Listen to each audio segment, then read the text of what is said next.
you don't suspect any problem in such a beautiful environment. If it affects any animal, it can affect us. We're facing a situation that may be an emergency. Something. I saw one. Right here. Right here. Put your net on the other side of where I am. At first glance, the leopard frogs look healthy. But Hayes has discovered anomalies inside their reproductive organs. Some male leopard frogs have eggs growing inside their testes. They are hermaphrodites. Most popular weed killers used on cornfields, atrazine, may be what's harming his frogs. Atrazine, which is usually sprayed before planting, doesn't stay inside corn, but rain and wind can spread this chemical into frogging, and atrazine can cause the male hormone testosterone to turn into the female hormone estrogen. This extra estrogen can cause males to grow eggs and even develop ovaries. Hayes went on to discover a bizarre twist. While tiny doses caused deformities, larger doses were less harmful. Big amounts may trigger the body's defenses, while small doses can sneak in under the radar.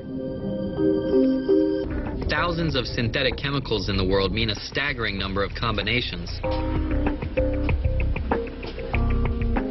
DeGeese and his colleagues have found that in a whale's body, the consequence of one of these pairs may be an increased risk of intestinal cancer. Richard Meager has fished this lake for 20 years. But now he and his daughter must return their catch to the lake. That's because some of the fish are contaminated with a toxic form of mercury.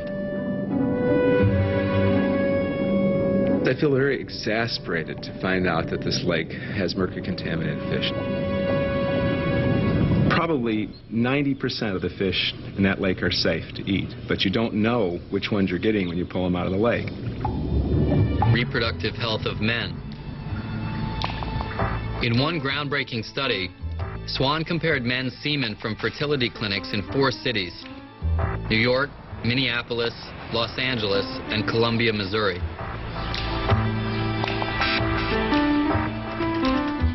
By counting the number of active sperm, Swan and her team found one place stood out. It wasn't the result she was expecting. All of the men seemed fit, but in one group, those who had been exposed to a combination of farm chemicals had a higher risk of having unhealthy sperm.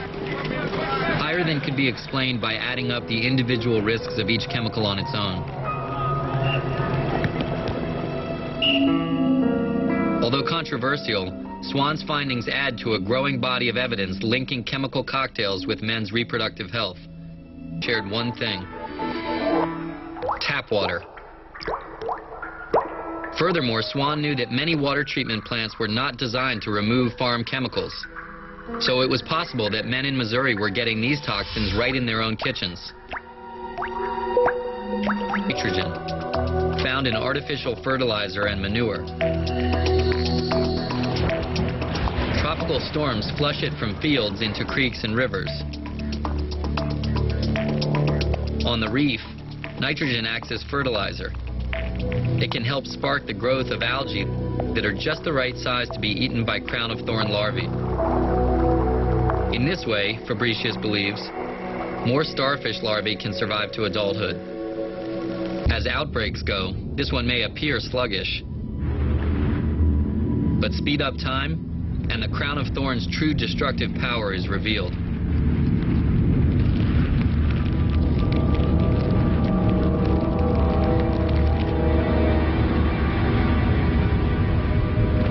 For the 3rd time since the 1960s, scientists have noted that the reef is under siege.